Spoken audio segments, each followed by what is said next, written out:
bienvenue à cette édition spéciale consacrée à la rétro 2022. En 2 heures de temps, nous allons revisiter ce qui aura marqué le Cameroun sur le plan politique, sur le plan économique, sur le plan sportif, sur le plan culturel et même sur le plan social.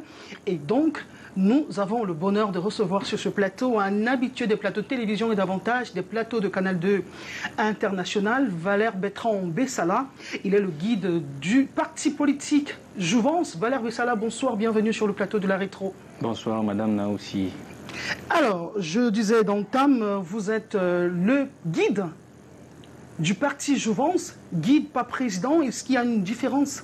Permettez-moi d'abord de souhaiter une heureuse année 2023 à tous vos millions de téléspectateurs et téléauditeurs, et à vous-même d'abord, et aussi à votre merveilleuse équipe qui nous a aussi assistés, nous autres qui avons fréquenté et arpenté les couloirs de Canal 2 tout au long de l'année.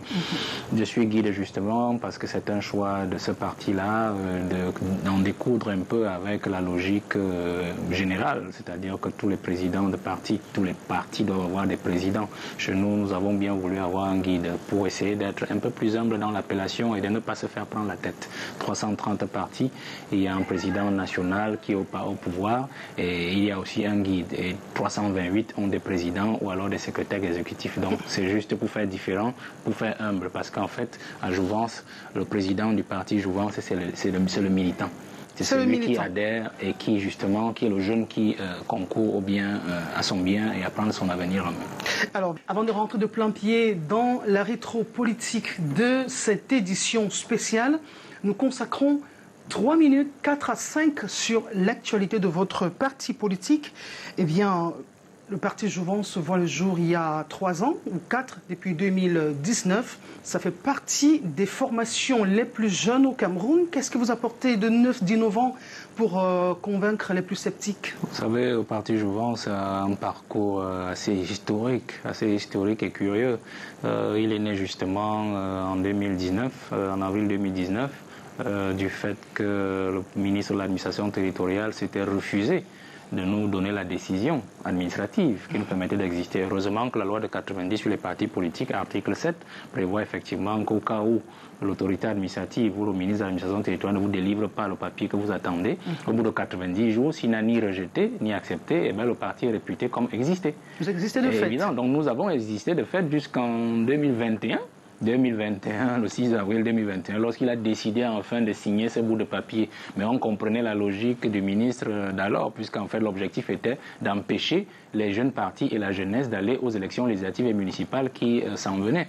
Mais malheur en a pris, c'est que nous connaissons les textes, nous connaissons la loi. Nous sommes allés aux élections législatives et municipales du 9 février 2020. Sans le papier du ministre de l'administration territoriale et en vertu de la loi. Donc elle est quand même appliquée froidement la loi. Elle est quand même appliquée froidement la loi. Et nous nous sommes présentés dans la commune, dans l'arrondissement de Soie, dans la ville universitaire de Soie. Et on a eu un score de 19,65% face au RDPC.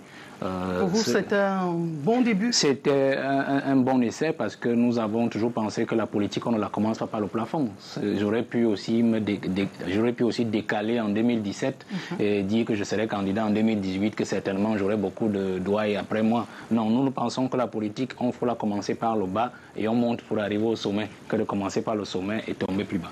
Valère Bessala, croyez-vous en votre étoile personnelle ou à la capacité de vos militants pour pouvoir démarquer le parti Jouvence dans l'enchevêtrement des chapelles politiques qui existent déjà au Cameroun?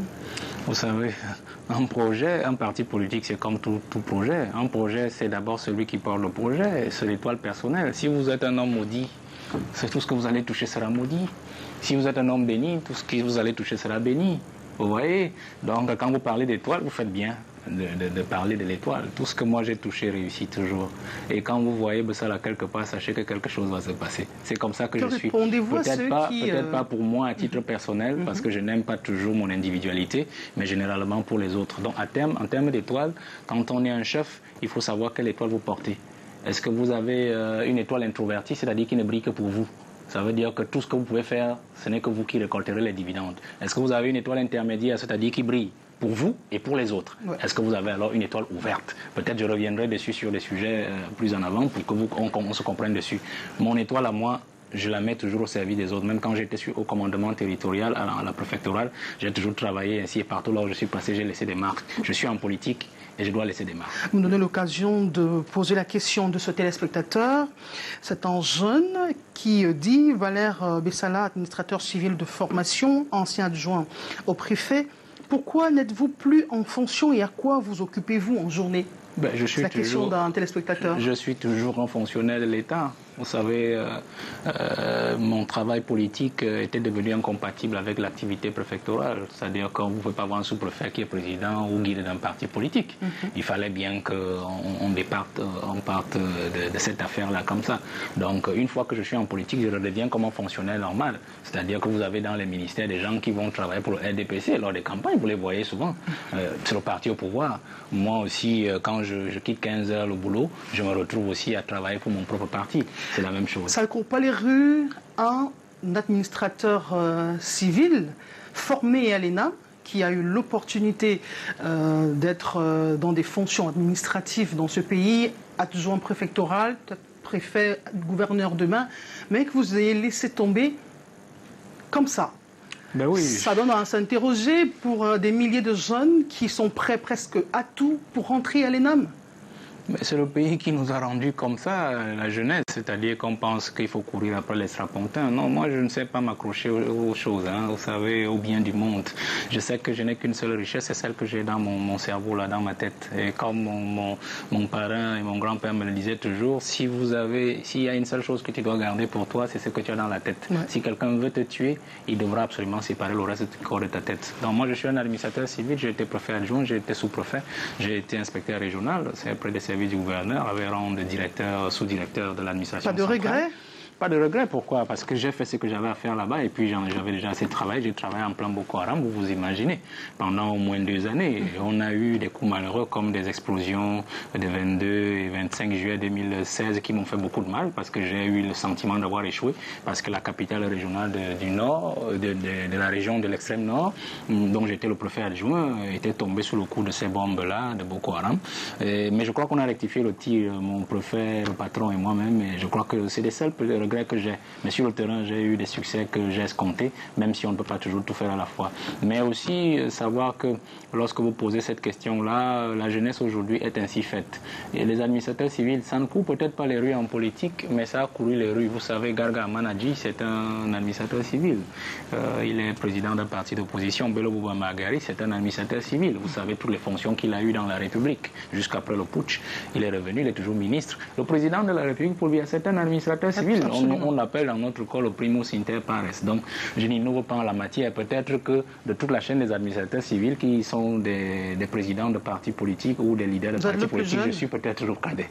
C'est peut-être la seule différence. Alors, vous avez annoncé le 25 juin dernier la création prochaine de la coalition Opus, que vous appelez opposition unie et solidaire, pour proposer un candidat unique à l'élection présidentielle de 2025. C'est une initiative qui a échoué avec vos prédécesseurs en politique.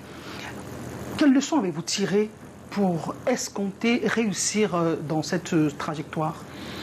Bon, tout d'abord, permettez-moi de répondre un peu à 2 ou 3 choses. J'ai suivi des gens dire comme pour un candidat unique de l'opposition, c'est impossible parce que ça ne s'est jamais fait dans le monde, ainsi de suite. Non, il faut faire attention. On va distinguer une élection présidentielle et toutes les autres élections. C'est-à-dire que le tendon d'Achille de l'opposition, c'est justement de n'avoir pas su réunir sur la même table les leaders de l'opposition qui comptent, les leaders majeurs de l'opposition, et de réussir à tamiser parmi ces leaders-là la compétence de la compétence. Ce n'est pas que les autres seraient incompétents, mais c'est justement la compétence de la compétence qui va allier à la fois les vertus et les valeurs que le peuple attend afin de pouvoir mieux challenger le candidat du parti au pouvoir, parce que c'est justement cela. C'est l'émiettement des forces de l'opposition qui a toujours fait, en fait, la faiblesse de l'opposition et la force du parti au pouvoir.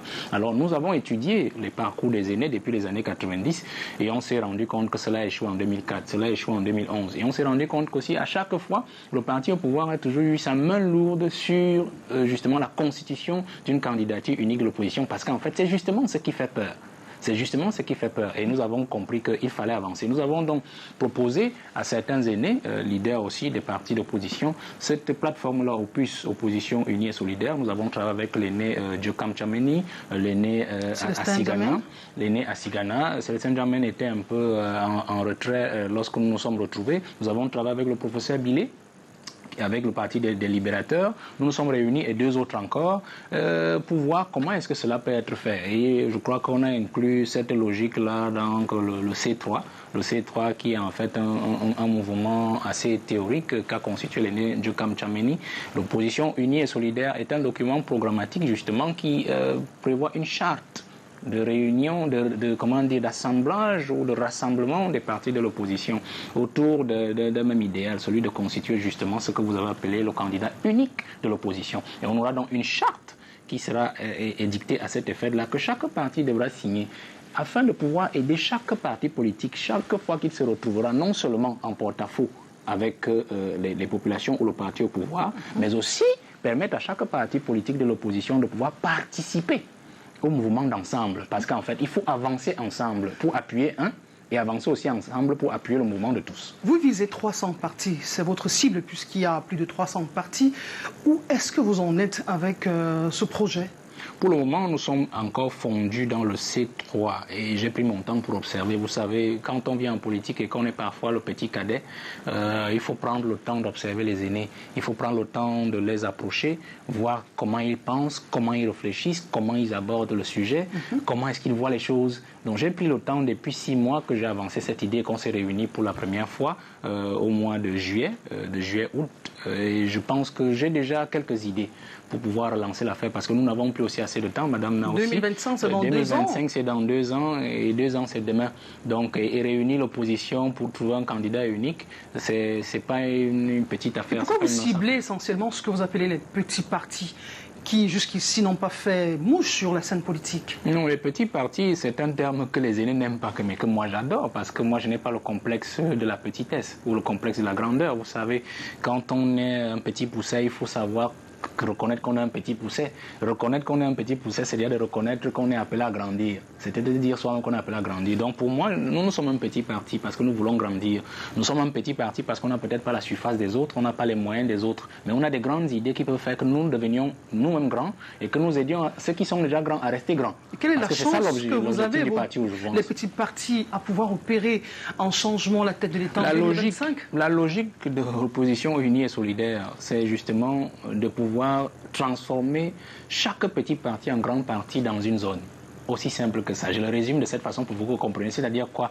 Nous nous sommes rendus compte que les partis politiques d'opposition sont généralement des partis de mallettes. C'est-à-dire qu'il y a beaucoup d'aînés qui ont des partis aujourd'hui et qui dorment avec chez eux parce que peut-être ils n'ont pas eu les moyens, peut-être parce qu'ils n'ont pas assez de surface intellectuelle pour faire avancer. Qu'est-ce que nous faisons donc? Nous pensons qu'avec Opposition Unie et Solidaire, c'est de réveiller d'abord ces petits partis d'abord, qui sont dans les mallettes ou alors qui travaillent mais qui n'arrivent pas à avancer, les réveiller, les concentrer dans leur zone, dans des zones sociologiques où ils pensent effectivement faire du résultat. Deuxième chose. La troisième chose, c'est de pouvoir venir les appuyer localement dans un grand mouvement d'ensemble pour qu'ils puissent au moins faire émerger les ressources suffisantes pour pouvoir se constituer et pouvoir nous tirer un suffrage. Donc c'est ça le mouvement d'ensemble. Une fois donc que l'on l'aura fait, on aura donc à additionner simplement les différentes forces de ces partis d'opposition sur le plan local et à constituer une force nationale d'opposition que l'on pourra reverser dans les résultats de l'opposition dans une présidentielle comme dans les législatives et municipales. Voilà, Bessala.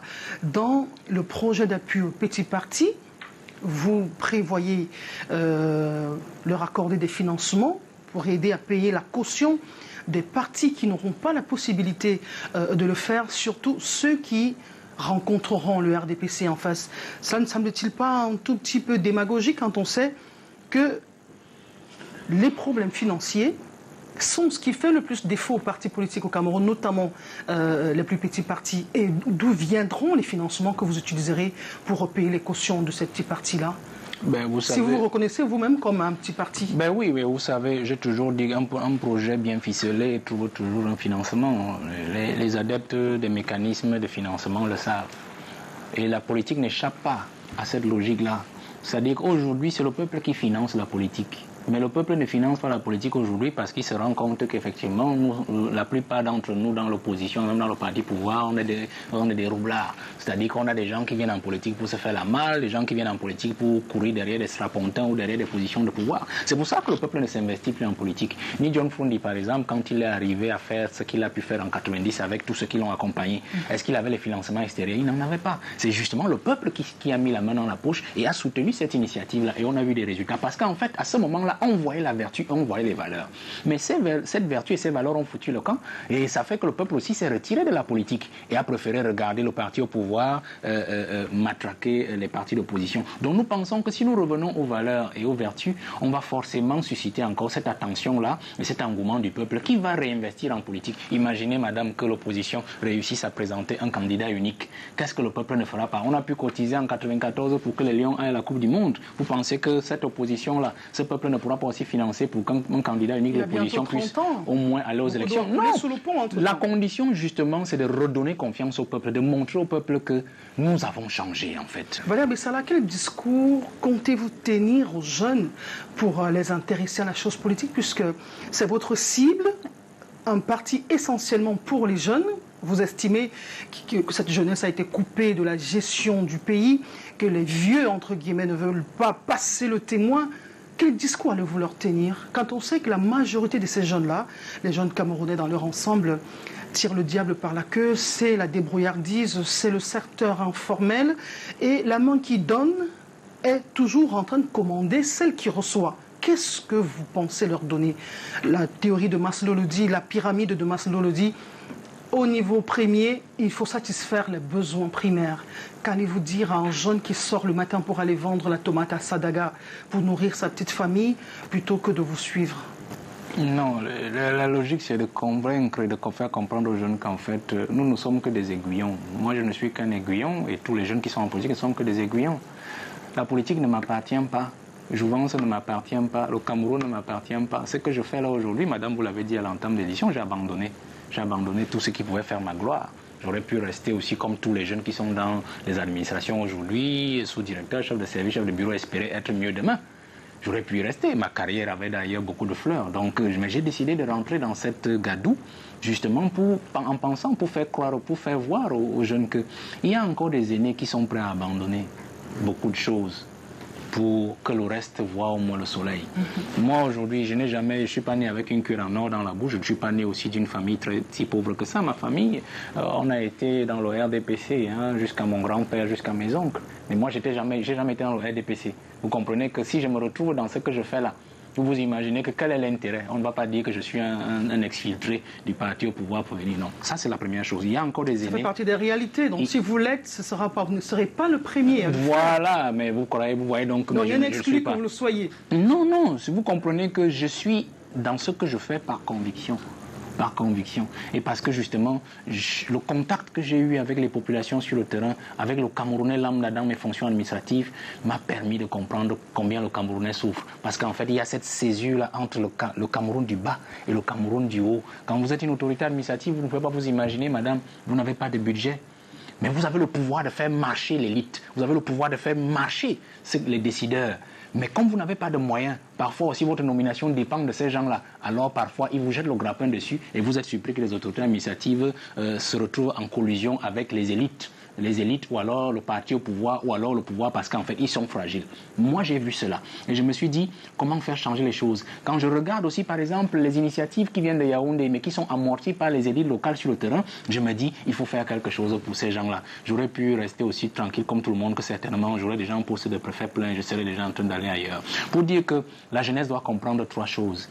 Il y a encore des aînés qui peuvent sacrifier beaucoup de choses pour que les choses avancent. Dans ce pays, on a fait comprendre aux jeunes, la politique aux politiciens, l'école aux écoliers, c'est faux. Vous ne faites pas la politique vous fera. Aujourd'hui, nous parlons de la vie chère. C'est la politique qui décide si la vie ne sera plus chère ou elle sera chère encore demain. Donc, si vous ne faites pas la politique pour décider de chasser ceux qui ne veulent pas que la vie devienne moins chère, eh bien, vous allez toujours rester comme cela. La troisième et dernière chose, c'est que les jeunes comprennent que le destin du Cameroun, c'est eux. Nous sommes 70% aujourd'hui la jeunesse. Ça veut dire que si nous allons chacun prendre sa carte d'électeur, je ne vois pas comment, même avec des tripatouillages, le parti au pouvoir pourra nous empêcher d'avoir le candidat président jeune que nous voulons en 2025. Donc il faut que les jeunes comprennent qu'ils ont le destin entre leurs mains, qu'ils entrent en politique. Nous essayons d'ouvrir la voie, de subir les chocs, de subir l'adversité des aînés qui ne veulent pas qu'on leur ouvre les yeux. Nous le faisons déjà, mais qu'ils comprennent que nous ne pouvons pas tenir plus longtemps que ça. Il faut qu'ils viennent avec. Valère Bessala, quand on parle de jeunesse, on fait référence à la force. Et quand on parle des vieux, on fait référence à l'expérience. Est-ce qu'il faille nécessairement diviser les deux? Qu'on chasse les vieux et que les jeunes s'accaparent de la gestion de la cité sans travailler avec les plus expérimentés? Est-ce possible? Non, il ne s'agit pas de chasser les vieux. Moi, je n'aime pas cette césure-là qu'on fait à vieux, jeunesse. Non, la jeunesse est un état d'esprit, madame. Pensez-vous bien que cette osmose soit comprise? Bien sûr, madame. La jeunesse est d'abord un état d'esprit. Vous savez, on peut être un vieux de 89 ans, comme le président de la République, et être jeune dans sa manière de faire. Vous comprenez? Comme aussi on peut être un jeune de 30 ans et être très vieux dans sa façon de faire. Vous comprenez? C'est d'abord un état d'esprit. Mais ce que moi je dis, par contre aussi, à certains aînés qui aiment toujours nous cafouiller en disant qu'en fait la jeunesse n'est pas un programme. Non, la jeunesse est un programme. La jeunesse est un programme. La preuve, c'est que celui qui est au pouvoir aujourd'hui dirige avec les gens de sa génération. Et ça ne marche pas. Nous voulons donc allier les deux. C'est-à-dire la jeunesse du corps, la jeunesse biologique, et la jeunesse mentale, la jeunesse psychologique. C'est-à-dire que cette jeunesse qui peut allier à la fois, qui peut comprendre les défis du monde, qui peut s'adapter à la vitesse du monde, qui peut apporter des réponses claires, objectives, vertueuses, valeureuses et surtout ponctuelles que le peuple attend. Parce que c'est ce qui manque aujourd'hui. Quand il faut prendre une décision lundi et que vous venez la prendre le dimanche, vous vous imaginez que 6 jours se sont écoulés et les dégâts se sont aggravés. C'est aussi ça, ne plus être jeune, et c'est dangereux. C'est entendu, Valère Bessala, et merci d'avoir planté le décor avec la présentation du nouveau-né en politique, le parti Jouvence. Alors, l'actualité de quelques partis politiques de l'opposition nous intéresse. On en parle après cette transition.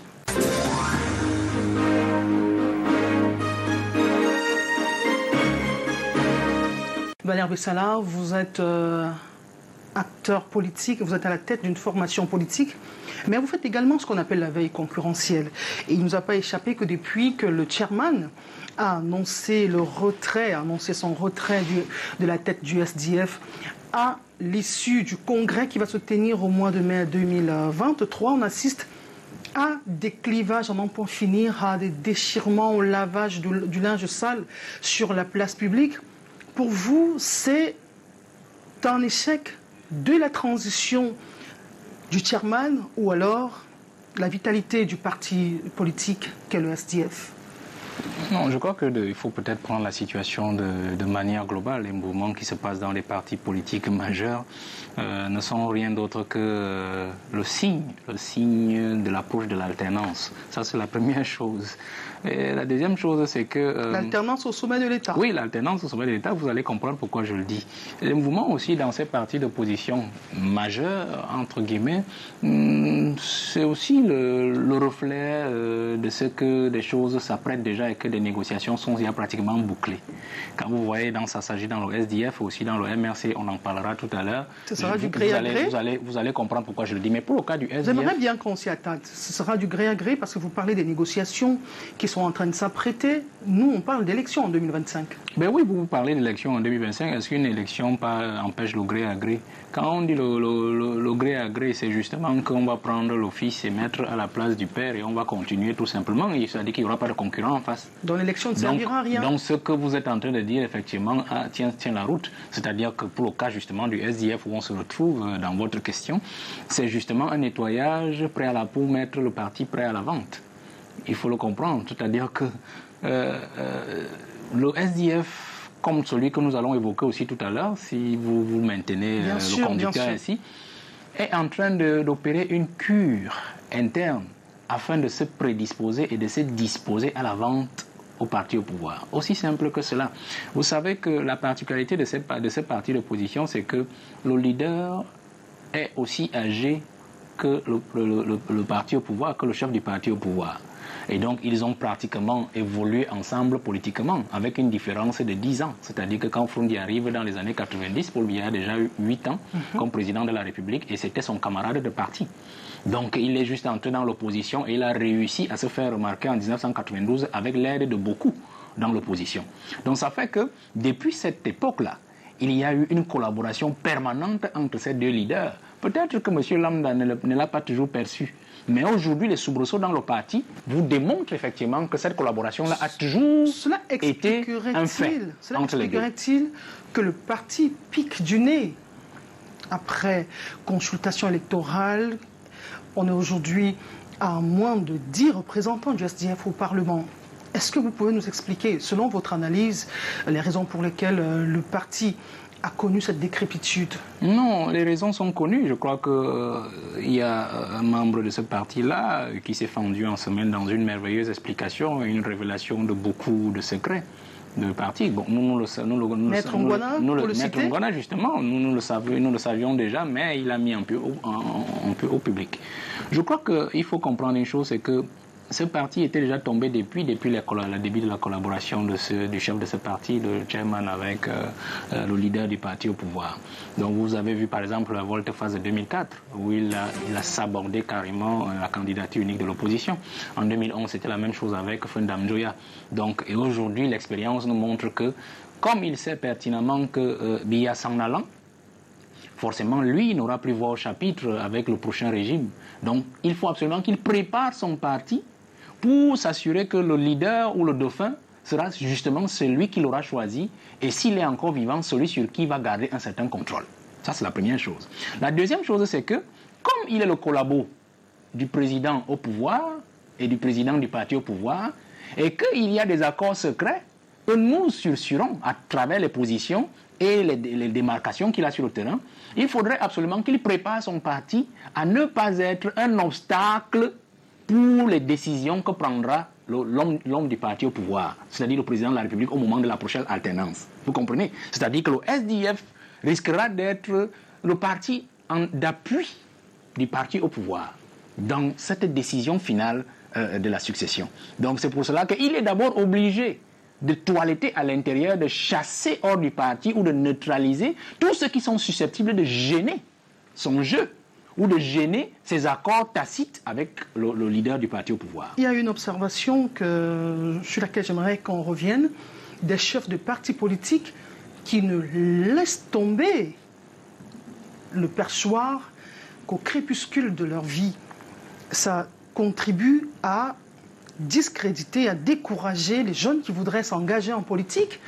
Le parti Jouvence ne devrait pas tirer des leçons de ce qui arrive au parti majeur, entre guillemets.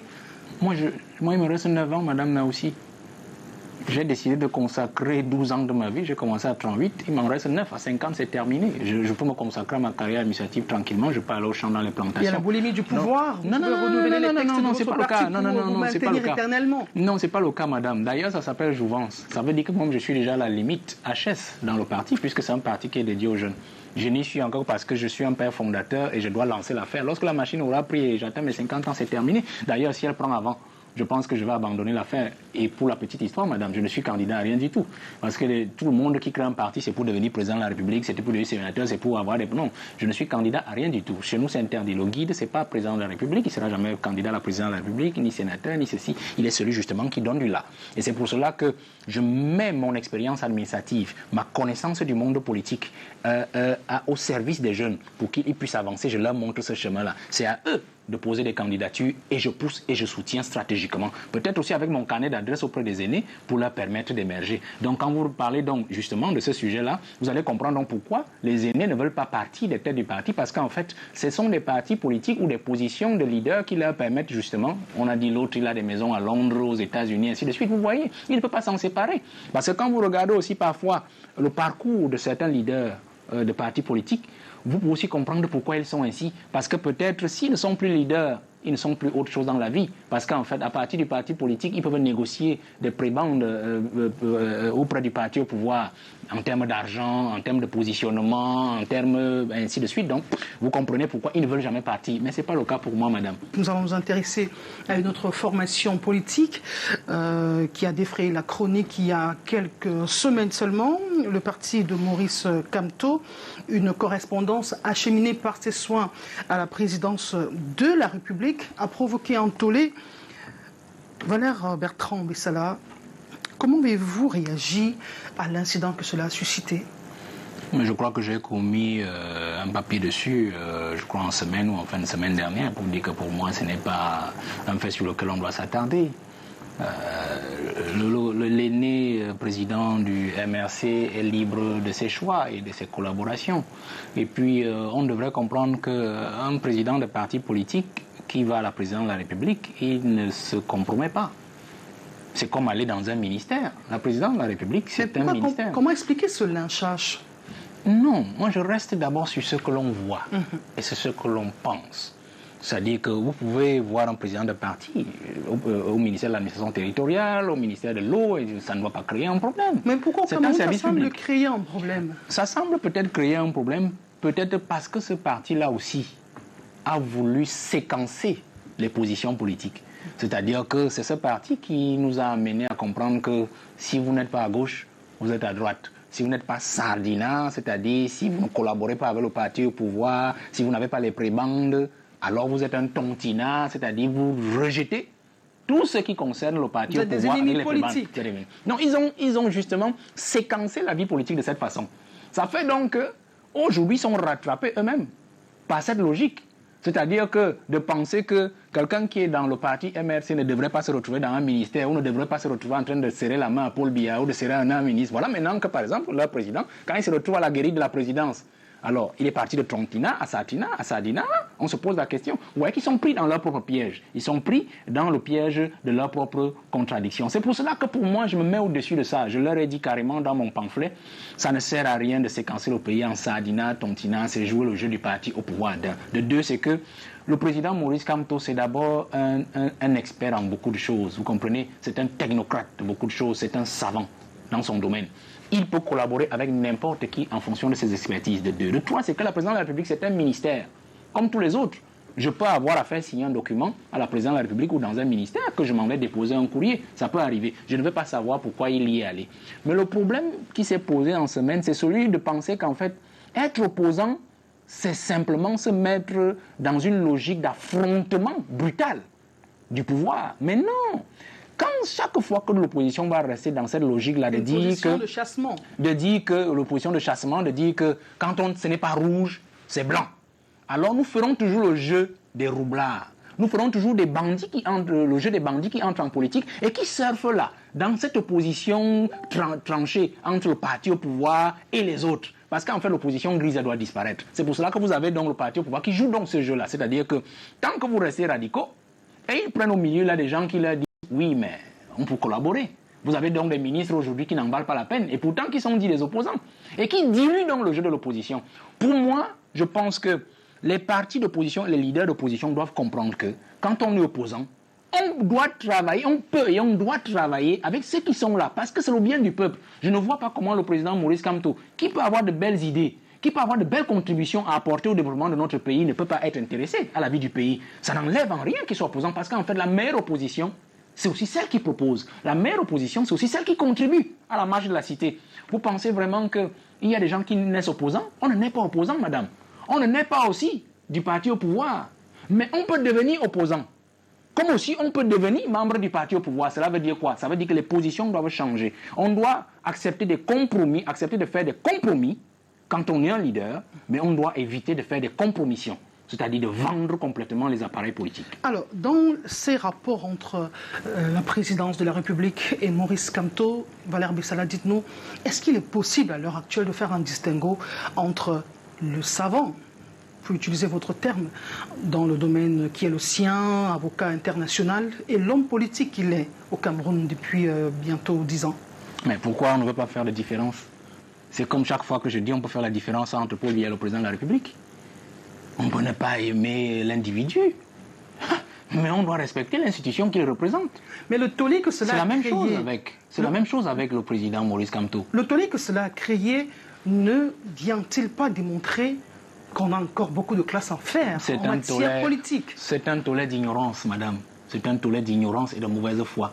Mauvaise foi pour ceux qui savent en fait que c'est possible et d'ignorance pour ceux qui ne savent même pas que c'est possible. C'est un mauvais tollé. Et ce tollé est justement entretenu par les leaders d'opposition eux-mêmes. J'ai dit par le professeur Maurice Kamto lui-même d'abord. Parce qu'il a accepté que dans son parti, on érige les gens en sardinat et tontina. Et que ces enfants traitent les autres de sardinat quand ils collaborent ou qu'ils travaillent avec le parti au pouvoir ou je ne sais pas, avec des gens qui ont des prébendes de l'État. Et contre le tontina, ceux qui refusent. Non, parce que lui, il a accepté ça. Donc ça le rattrape. Aujourd'hui, ce qu'on doit comprendre, madame, c'est qu'il y a une différence entre Maurice Kamto, leader politique, et Maurice Kamto, avocat international. Entre Maurice Kamto, leader du MRC, président du MRC, et Maurice Kamto, professeur d'université.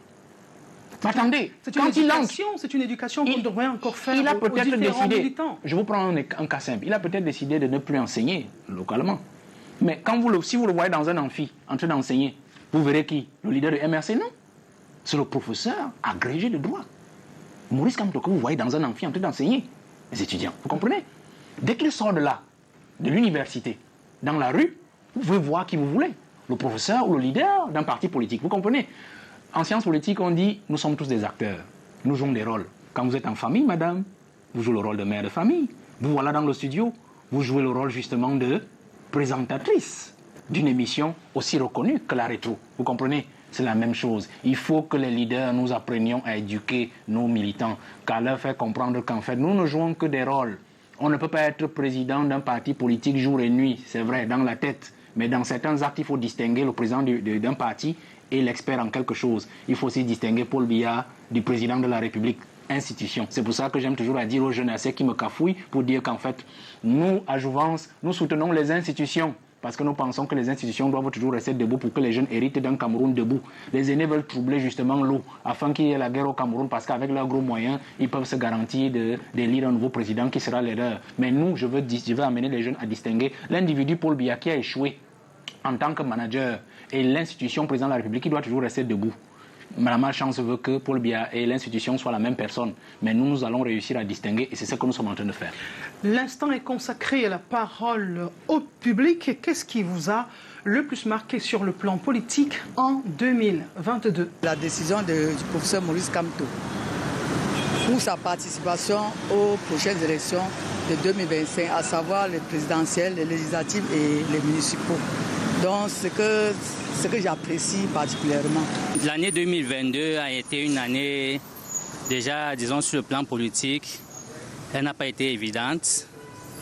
Et je salue le chef d'État parce que beaucoup ont de temps en temps cru que notre président de la République était très en mauvais état, qui sont allés même jusqu'à dire qu'il était mort. Et durant toute cette année, il a démontré au peuple camerounais qu'il est bien vraiment avec les Camerounais, qu'il est bien là et qu'il est toujours là pour répondre à nos attentes. Je parlerai beaucoup plus des problèmes du MRC et les prisonniers politiques qui sont toujours détenus et qui devraient, selon moi, être libérés parce que la manifestation, je pense, à mon sens, elle était pacifique. Mais sinon, que peut-être n'avait pas été autorisée, mais je pense que les prisonniers devraient être libérés.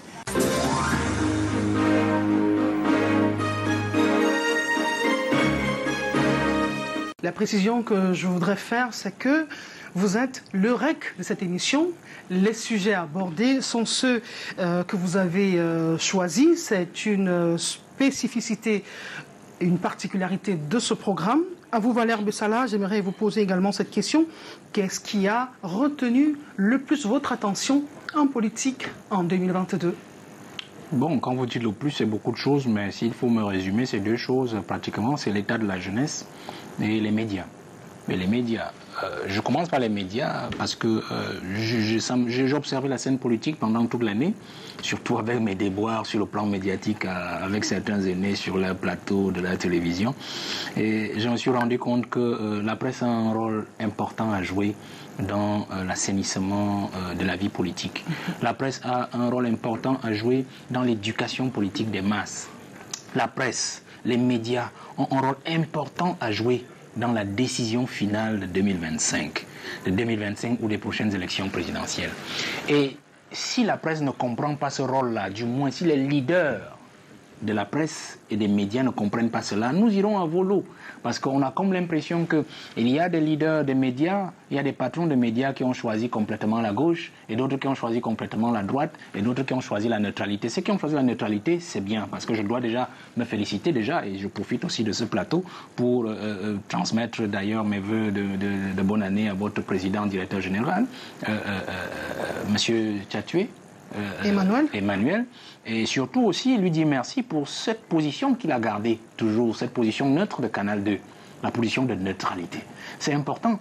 Il n'y a que chez vous ici, et j'ai aussi vu dans le quotidien bleu, où on s'est rendu compte quand même que vous êtes des médias qui continuez quand même à garder le peuple en éveil de manière objective. C'est-à-dire que vous n'êtes pas à gauche, vous n'êtes pas à droite, vous transmettez l'information, vous la soumettez à la population, quitte à elle de se faire une opinion. Donc je voudrais remercier votre président directeur général pour ça. D'ailleurs, j'ai eu des débats, vous le savez très bien, avec certains directeurs de publication qui voulaient absolument m'amener à gauche, alors que la logique et la justice et la vertu étaient au bon milieu. J'ai gardé mes positions. Et à Canal 2, je me suis retrouvé ici. C'est vrai que j'ai beaucoup d'amis parmi vous, mais je me suis retrouvé là et je me sens bien. Parce que cette ligne, votre ligne éditoriale, elle me plaît bien. Elle est celle que le peuple attend. C'est-à-dire celle des... Vous serez le bienvenu chez nous. Merci beaucoup. Celle des professionnels qui disent l'information telle qu'elle est et qui permettent à la population de se faire une bonne idée. Ça, c'est la première chose, les médias. C'est un danger.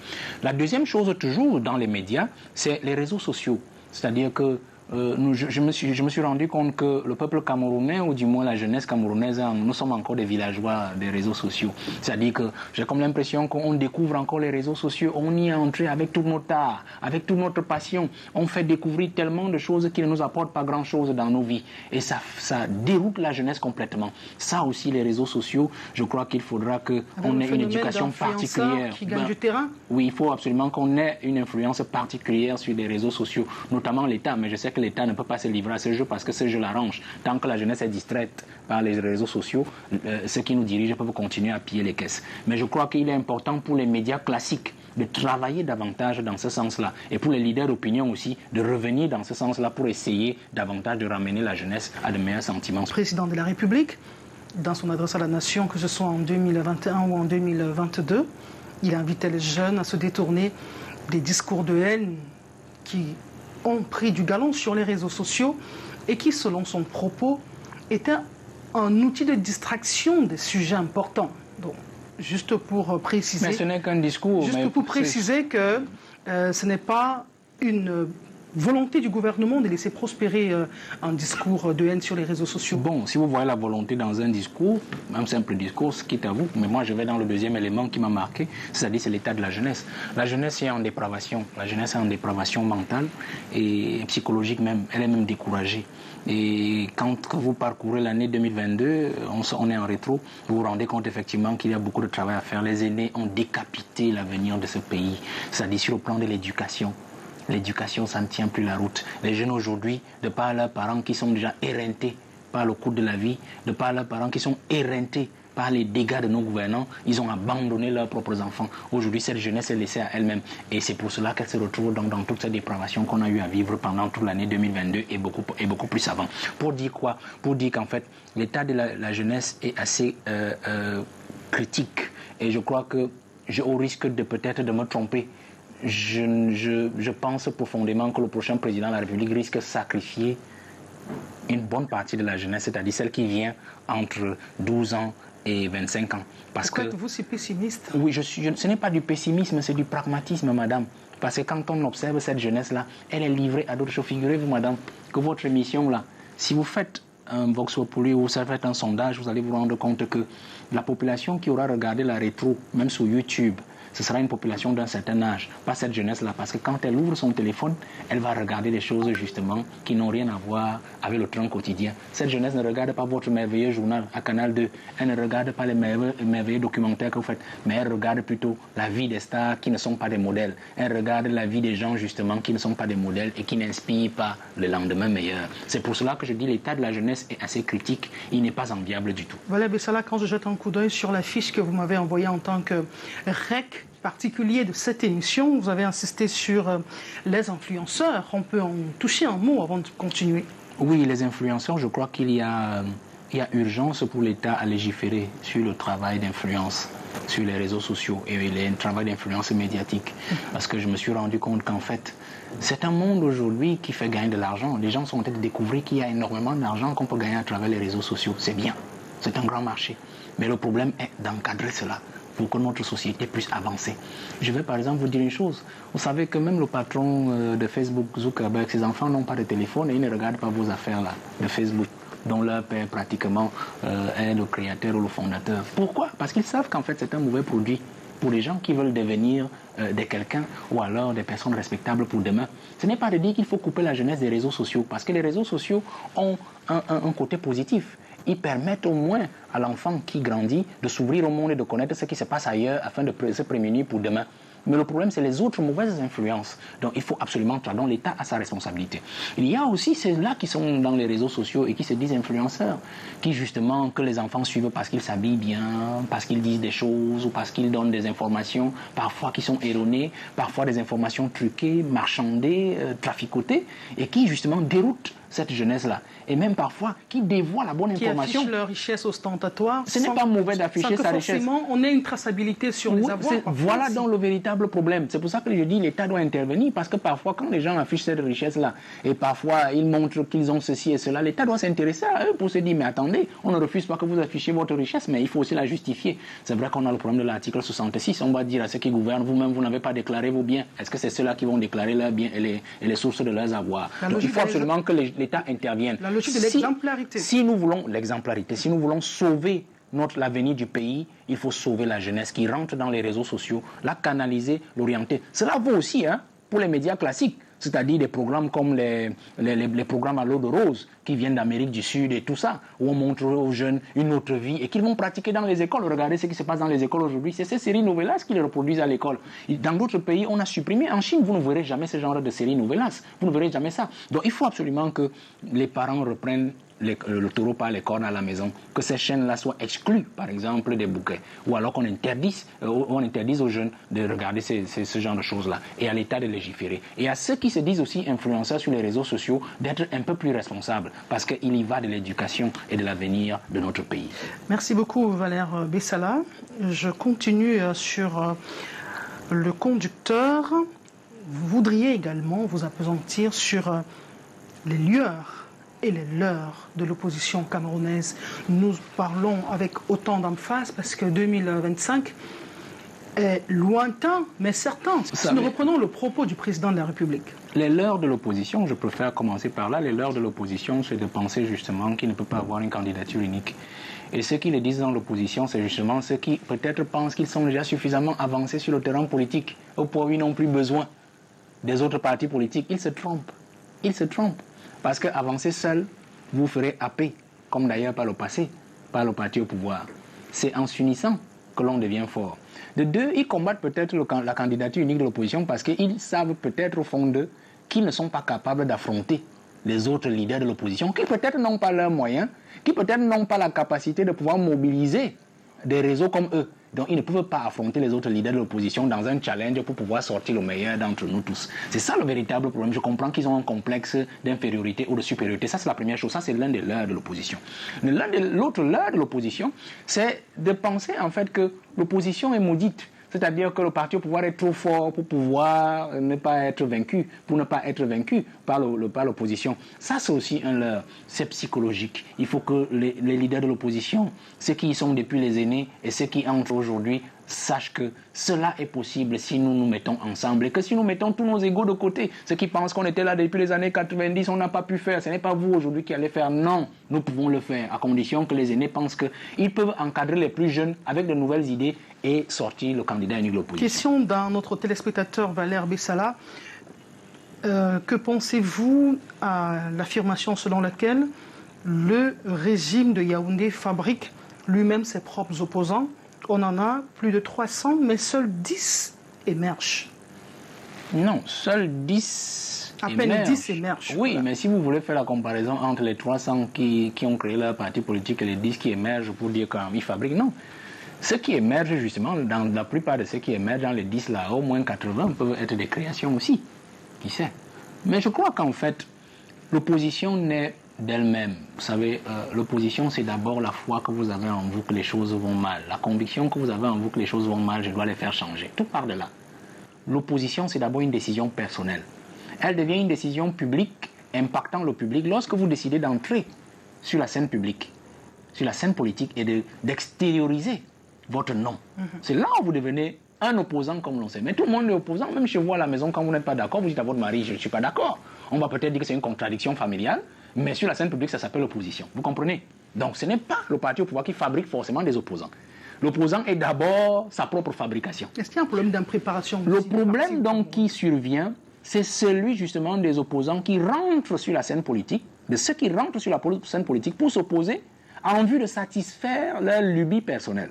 C'est là où le problème, le bas blesse. Vous comprenez, madame? Et le parti au pouvoir, justement, se saisit justement de ces faiblesses-là de l'opposition à coopter ces roublards, moi j'aime les appeler comme ça, des roublards et des aventuriers de l'opposition, pour pouvoir diluer l'action de l'opposition. Dites-vous bien que quand on prend un ministre de l'opposition grise, un monsieur de l'opposition grise, on le positionne comme ministre, c'est pour choquer les autres opposants radicaux, pour dire voilà que vous êtes radicaux. Si vous étiez au moins comme celui-là soft, c'est-à-dire blanc le jour, gris la nuit, alors certainement vous serez aussi des ministres, c'est pour les choquer. Or, il faudrait que les opposants comprennent que nous devons travailler main dans la main dans l'opposition, comme nous devons aussi travailler quand il le faut et quand nécessité l'impose, main dans la main avec ceux qui dirigent pour pouvoir servir le peuple. Parce qu'on peut avoir de belles idées dans l'opposition, mais ces belles idées-là ne peuvent pas être mieux implémentées par ceux qui sont au pouvoir.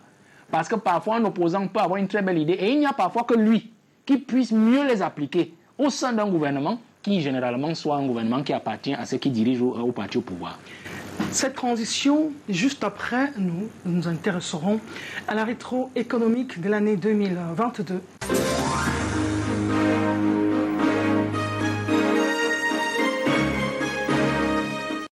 Avant que nous nous intéressions à l'inflation et les stratégies de riposte tout au long de l'année 2022, je vous propose ce reportage d'Alain Ghislain Kanga qui revient sur les temps forts de l'économie camerounaise en l'an 2022. L'inflation est certainement la plus importante de l'année 2022. Elle s'explique par la forte augmentation des prix internationaux des produits de base, en particulier du pétrole, des engrais et des denrées alimentaires, accentuée par la guerre en Ukraine et du resserrement des conditions sur les marchés financiers internationaux. Tous les secteurs d'activité ont été touchés, ce qui va pousser le groupement interpatronal camerounais à mettre la pression sur le gouvernement en faveur d'un allègement des mesures fiscalo-douanières pour faire face à la crise russo-ukrainienne. Le 1er février, le gouvernement, entre autres mesures, décide de la suspension de la compte d'impôt sur les revenus au profit des importations du blé. Et pour que tout le monde puisse trouver son compte, la Direction générale des impôts a engagé des rencontres avec le secteur public-privé pour recueillir leurs propositions pour le projet de loi des finances 2023. Projet de loi adopté par l'Assemblée nationale malgré des fortes critiques de l'opposition.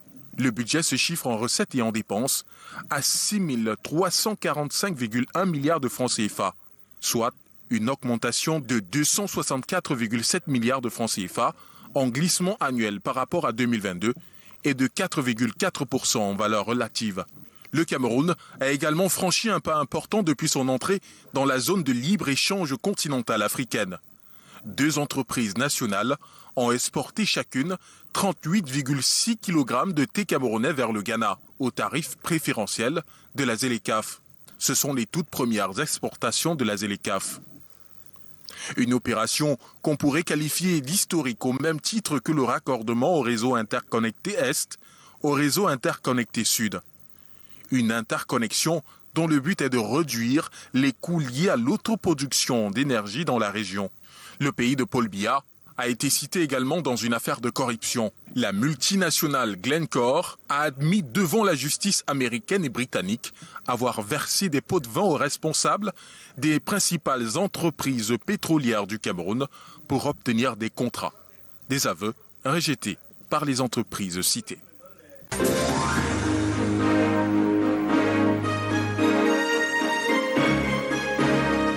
Valère Bertrand Bessala, en 2022, on a connu plusieurs ruptures d'approvisionnement du gaz domestique.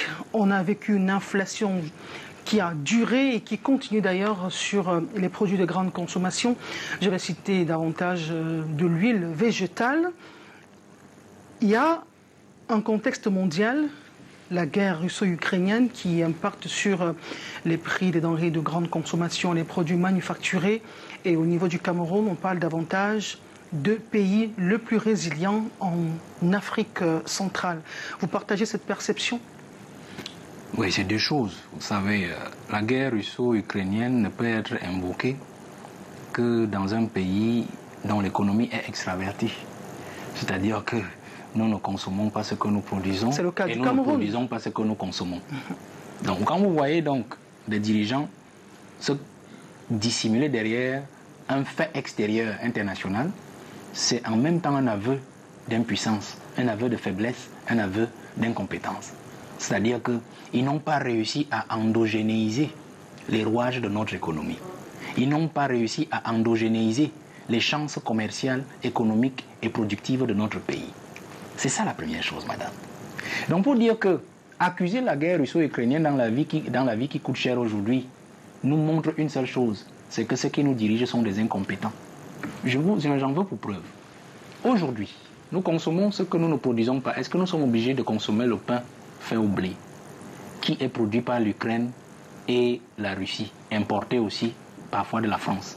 Non. Nous n'arrivons pas, nos dirigeants n'arrivent pas à nous responsabiliser sur le plan agricole, sur des cultures de substitution, par exemple comme le manioc, comme la patate, qui peut faire du bon pain. Et d'ailleurs un pain enrichi et enrichissant. Première chose. La deuxième chose, quand vous parlez de cette guerre russo-ukrainienne, la tomate, on a tué la SCAN, la Société des conserveries alimentaires du Noun. Nous avons des Camerounais merveilleux qui produisent la tomate à l'ouest, dans le Noun, dans la Leki et partout, dans ces deux régions-là, centre, Mbam et ouest. Alors, ils ont tué la SCAN, qui avait été créée pourtant pour nous aider à transformer la tomate locale. Mais les aînés aujourd'hui ont tué cela. Pourquoi? Parce qu'ils préfèrent aller acheter des pots de tomates écrasés en Tunisie, en Italie, en Algérie, partout dans le monde, parce que ça leur rapporte à eux beaucoup plus d'argent. Vous comprenez? La faute n'est donc pas la guerre russo-ukrainienne, c'est chez nous. Si vous prenez le cas de la Sodécoton, madame, Géocoton, c'est une entreprise française qui justement a environ 40% dans le consortium, dans le capital de la Sodécoton. L'État a environ 60%. Vous comprenez, madame? Mais notre coton aujourd'hui est cultivé au Cameroun, exporté en France brut pour nous le ramener de manière, transformée au Cameroun. Est-ce que c'est la guerre russo-ukrainienne qui nous amène à le faire? Parce qu'en fait, tous nos paysans dans les grandes régions du Septentrion sont des esclaves de la Sodécoton, qui est pourtant une société détenue majoritairement par l'État. Regardez le Diamaor aujourd'hui, qui justement dont l'huile est extraite de ces produits de coton-là. Le Diamaor coûte même plus cher que les huiles importées. Est-ce que c'est la guerre russo-ukrainienne qui justement nous amène à ces faits-là? C'est pour dire qu'en fait la décision est interne, madame. Regardez le poisson que vous mangez, que nous mangeons tous, madame. Pourquoi donner des subventions à ce que j'appelle les bails amsalam internationaux pour qu'ils aillent acheter le poisson impropre à la consommation, donc propre à la consommation des animaux, pour venir nous le vendre, alors qu'aucun d'entre eux n'a un étang piscicole dans ce pays, madame? Est-ce que c'est normal? C'est ceux qui dirigent qui doivent justement inciter nos hommes d'affaires, nos agents économiques à pouvoir créer localement ce que l'on peut créer, madame. Est-ce que, madame, je vais achever, est-ce que, madame, c'est encore la guerre russo-ukrainienne qui empêche qu'il y ait des champs de blé. Au Cameroun, le président Aïdjo avait créé la de blé qu'on a tué. Parce qu'en fait, on préfère acheter de l'extérieur parce que les bakchis, les rétrocommissions, le partage des fonds publics avec le budget, c'est plus intéressant pour eux que de produire localement. Voilà les grands problèmes que nous avons. Donc c'est pour dire que la guerre russo-ukrainienne, ce n'est pas elle, madame, je sors par là, qui a empêché le Cameroun depuis 40 ans.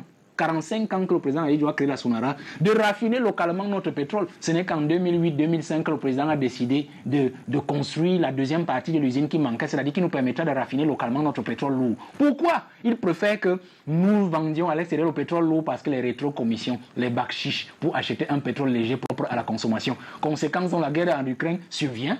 Et il devient difficile de toucher les traders et de faire transiter le pétrole de la Russie ou le pétrole de cette zone-là, d'Europe de l'Est, pour le Cameroun. Parce qu'en fait, la France-Afrique aussi est là. La France veut absolument garder la même mise sur les pays de son giron. Voilà les grandes difficultés. C'est pour dire quoi, madame? Nos dirigeants ne sont pas prévenants. Valère Bessala, après la DSCE, nous sommes en plein dans la SND 30. Et justement, les politiques de la SND 30 veulent adresser cette problématique de dépendance du Cameroun à l'importation. On parle davantage de la transformation structurelle de l'économie, on parle de la production locale, consommons ce que nous produisons, produisons ce que nous consommons. En 2022, les ménagères ont tiré le diable par la queue, mais pour acheter du macabo sur les marchés, ça se raréfie parce que les engrais coûtent de plus en plus cher. Parlons justement de la SND 30. Nous sommes rendus à sa deuxième année d'implémentation. Quel résultat à court terme, madame, moi, par rapport au panier de la ménagère? Je ne voudrais pas m'aventurer dans ce genre de choses parce que moi je trouve que c'est une perte de temps. Le DSE que vous avez évoqué, un document de stratégie pour la croissance et l'emploi, c'est des vœux pieux, c'est des roubladises politiques qui ont été proposées au président de la République par des gens en fait qui avaient des visées sur les fonds publics. Ça suppose que même avec la SND 30, vous n'êtes pas assez optimiste. Mais le DSE, vous avez fait le bilan du DSE jusqu'en 2020. Il est négatif, madame. Il est négatif. Qu'est-ce qui a été appliqué? C'est sous le DSE que vous avez engagé le septennat des grandes réalisations. Rien n'a été réalisé. Dites-moi un seul barrage que le président a annoncé et qu'il a inauguré. Lompanga, zéro. Memvele, zéro. Nactigal, même la deuxième turbine qu'il fallait ajouter, zéro. Cette chose qui a Niabizang là, je ne sais plus, qui se retrouve là-bas, zéro. Le Hydromekin, zéro. Tout ce qu'il avait annoncé, rien du tout, madame. Nous sommes à la SND 30. Non, je vous dis donc, échec du DSE, échec de la SND 30, madame. C'est-à-dire qu'on entretient, les aînés entretiennent les Camerounais, le peuple camerounais, sur des slogans et sur des projets creux, juste pour gagner du temps sur l'agenda politique et leur permettre, entre-temps, de gruger les caisses. Quand ils ont donc tout engagé, ces grands projets-là, la conséquence, c'est quoi? C'est des scandales. L'autoroute Yaoundé-Douala n'est jamais achevée, madame. Mais on est déjà à une consommation de plus de 100% du budget initial. On est même en train de censurer qu'il ira à 1270 milliards de francs CFA. Du jamais vu dans tout le monde entier. Vous imaginez 196 km de linéaire. Donc, madame, quand vous entrez dans ces logiques-là, c'est pour encore entretenir le Camerounais dans des discours creux. D'ailleurs, le président de la République ne fait que des discours depuis. Et nous, les jeunes, nous lui demandons d'appliquer justement ce que lui dit. 2023 serait davantage difficile. Les voyants sont au rouge, d'après tous les experts qu'on a interviewés. C'est déjà difficile, madame. Les gens vont déjà dans les préfectures, dans les services des impôts acheter des timbres et mis comme ça déjà. C'est pour ça que je leur disais que allez au Qatar, allez à la Coupe du Monde, quand vous reviendrez sur terre, vous allez nous trouver avec les timbres qui a coûté ceci, ainsi de suite. Voilà la logique. C'est déjà difficile, madame. Le problème, le Cameroun a deux problèmes aujourd'hui. C'est ce qui nous dirige. Ce qui nous dirige, le président de la République n'arrive pas à prendre la décision qu'il faut pour nous dégager, nous éloigner de la gestion publique, ces gens-là qui truandent le peuple camerounais au quotidien.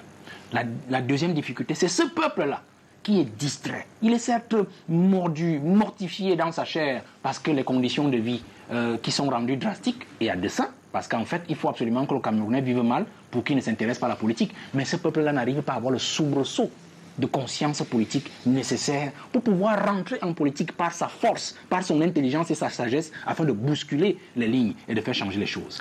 Alors, parole à nouveau aux téléspectateurs rencontrés dans la ville de Douala, votre perception de la vie économique du Cameroun tout au long de l'année 2022. En tant que businessman, commerçant, c'est le regroupement de la dette intérieure. Le fait de nous rappeler sur Yaoundé pour penser que L'État devait nous régler nos dettes, devait payer ses dettes. Vraiment, c'est ça qui m'a vraiment retenu. L'argent du pays est lapidé. Et au vu de tout le monde, on voit, on regarde, personne ne dit rien. Les gens souffrent. Mais ça, c'est inadmissible. Elle est devenue plus difficile. Les populations ont de plus en plus de mal à s'en sortir. Tout, il y a l'inflation des prix sur le marché. L'inflation des prix sur le marché, les denrées alimentaires sont devenues plus chères, le lait, le riz, tout. La vie chère. Le gouvernement n'a pris aucune disposition pour réduire le coût des produits sur le marché. Et cela se poursuit jusqu'en 2023. On a vu des hausses des prix de tout, de presque tout. Du gaz en général, rien n'a carrément fonctionné, mais on espère avec 2023, peut-être les choses pourront vraiment changer. En tout cas, les Camerounais ne font que espérer.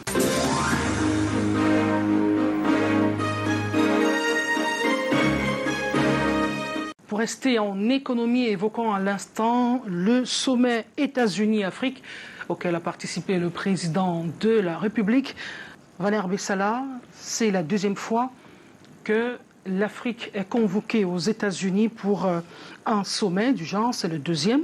Comment trouvez-vous ces foires aux séances de soupe populaire auxquelles les chefs et les grandes puissances occidentales invitent très souvent les chefs d'État de l'Afrique? Ce sont des foires, comme vous l'avez dit.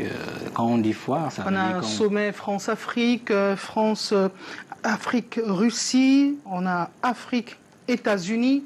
Vous avez dit foire, et c'est un terme, un très beau terme pour dire en fait que c'est des endroits où on va acheter quelque chose et on va vendre aussi quelque chose. Aussi simple que ça. On est dans le monde de la politique, on vend et on achète. Et je crois que pour le cas du Cameroun, s'il faut rester dans cette logique d'abord, je veux dire qu'en fait, le président de la République, moi j'ai vu sa présence aux États-Unis justement dans le cadre de ce sommet USA-Africa comme la balade d'un poltron. Dire aux États-Unis de revoir la coopération entre ces grandes puissances et l'Afrique, transformer les matières premières africaines sur place, qui pourrait donner du travail aux peuples africains, aux jeunes africains, c'est un discours de poltron. C'est-à-dire que, j'explique la chose de manière simple et ramassée. Paul Biya, c'est toujours quelqu'un qui n'a pas donné toujours l'impression aux Occidentaux qu'il était un homme intelligent. Il a toujours donné l'impression en fait qu'il était un béni oui-oui et qu'il exécutait, mais en fait, c'est un monsieur qui vous dit oui en pleine journée quand vous êtes face à lui. Une fois qu'il rentre chez lui, il fait ce qu'il a dans sa tête. Vous comprenez? En fait, il ne dit jamais ce qu'il pense.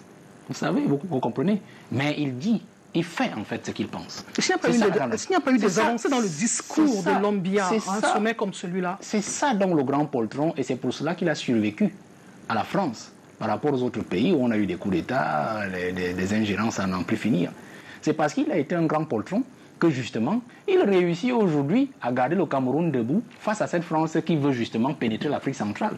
Aujourd'hui, si le Gabon au moins est aligné derrière le Cameroun, si la Guinée équatoriale, le Tchad et tous les autres pays sont alignés derrière le Cameroun, c'est parce qu'ils ont compris en fait que c'est le Cameroun qui avait vite compris, ou du moins c'est l'homme de Yaoundé qui avait vite compris la logique de la France, c'est-à-dire comment faire pour déboulonner la France. Il ne faut jamais montrer à la France que vous ne l'aimez pas. Même si vous ne l'aimez pas, faites quand même chez vous ce que vous pensez être bien, mais dites à la France que vous êtes avec elle. Et c'est pour cela que beaucoup sont trompés en pensant que c'était un préfet de la France. Mais ça c'est sur le plan politique, parce que sur le plan économique, Paul Biya a échoué. Pour le sommet USA-Africa, je dois déjà mentionner que c'est une fois comme tous les autres, mais le président a choisi cette occasion-là pour rappeler, en fait, pour régler ses comptes, à travers justement les éléments de discours que vous avez évoqués. En leur rappelant, par exemple, que le financement international est une question épineuse. Il fait référence à quoi? Il fait référence justement à l'aide publique au développement, la première chose. C'est-à-dire que quand vous nous prêtez votre argent, vous les Blancs, vous les Occidentaux, c'est justement pour qu'on ne le rembourse jamais. Et quand même bien on le rembourse, qu'on le rembourse éternellement.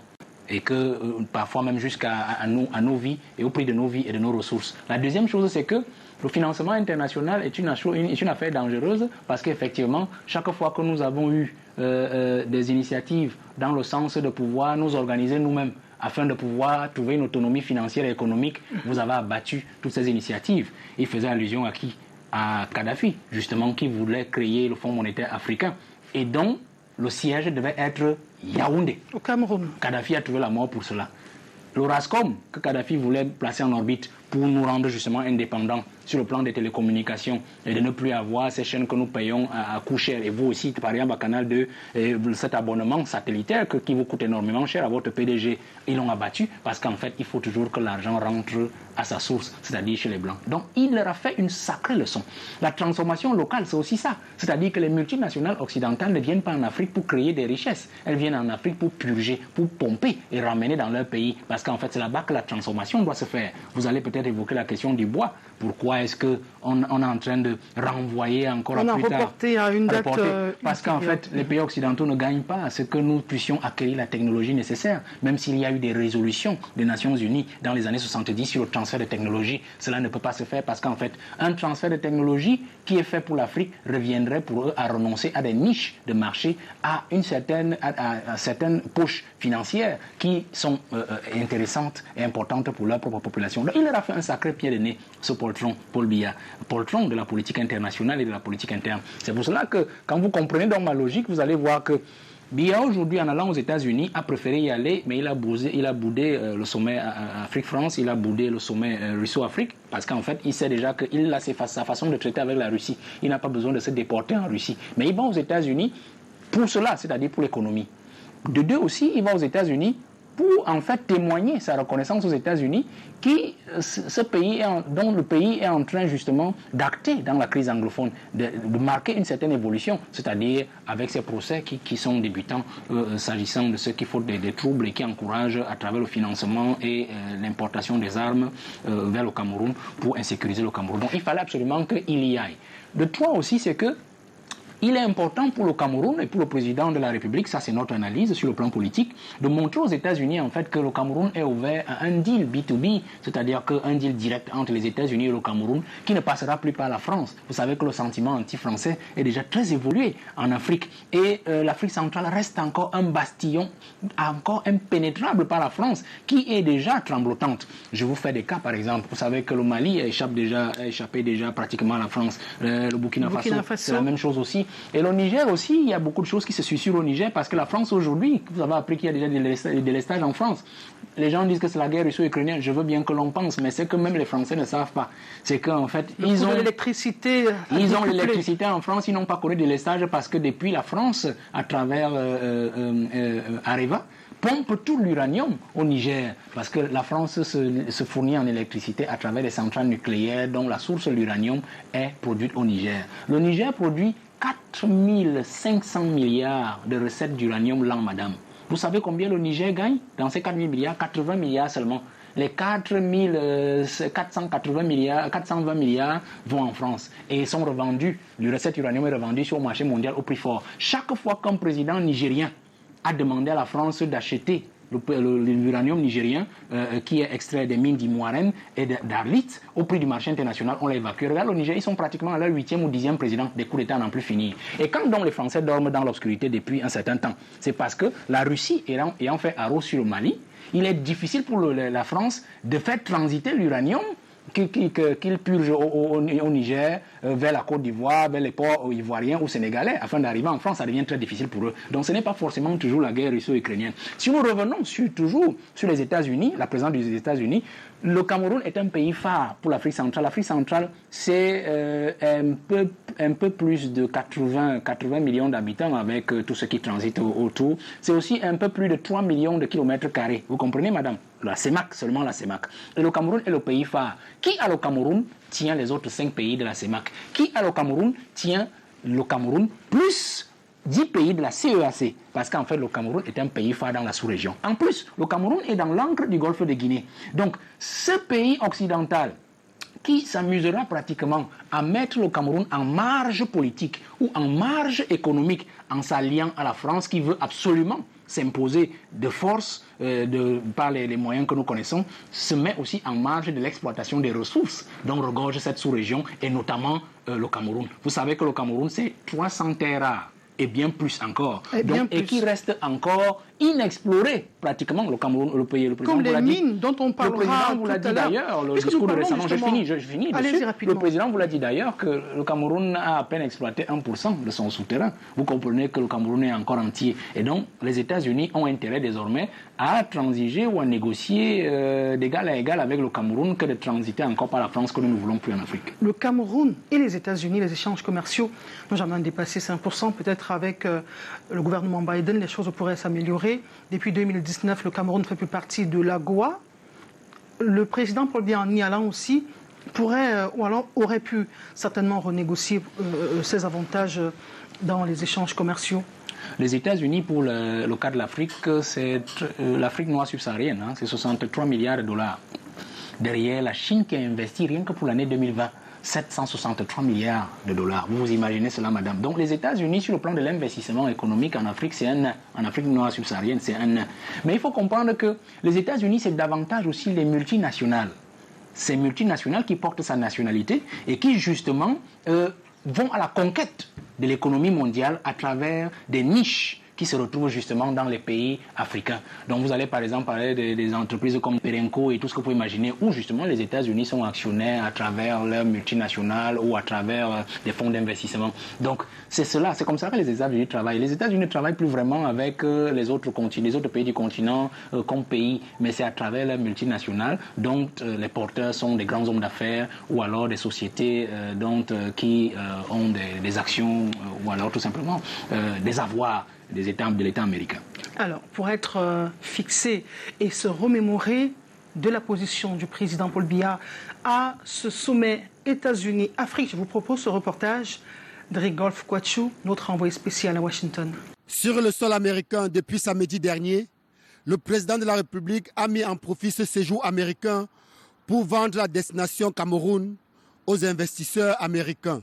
Lundi, en début de soirée, le chef de l'État était l'invité d'une table ronde privée sur l'investissement américain en Afrique, organisée en marge du deuxième sommet des dirigeants États-Unis-Afrique par un groupe de réflexion économique indépendant appelé Milken Institute.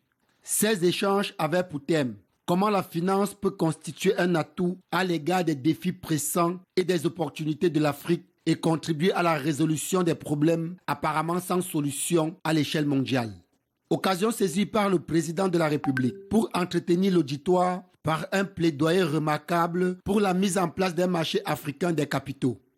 L'une des solutions passe par le financement de l'exploitation et de la transformation des ressources naturelles de l'Afrique sur son sol. Pour cela, l'Afrique a besoin d'un volume important de capitaux à long terme. Il serait donc souhaitable d'œuvrer à la mise en place d'un véritable marché africain des capitaux, susceptible d'offrir des outils adaptés au financement du développement de l'Afrique. En outre, le chef de l'État a souligné la résilience de l'économie camerounaise qui, en dépit des crises mondiales, est parvenue à se hisser au rang des plus compétitives du continent. Pour rappel, le Milken Institute est un groupe de réflexion économique indépendant. Il publie des recherches et organise des conférences qui appliquent les principes du marché et les innovations financières aux problèmes sociaux aux États-Unis et dans le monde. Rigolphe Kouachou depuis Washington pour Canal 2 International.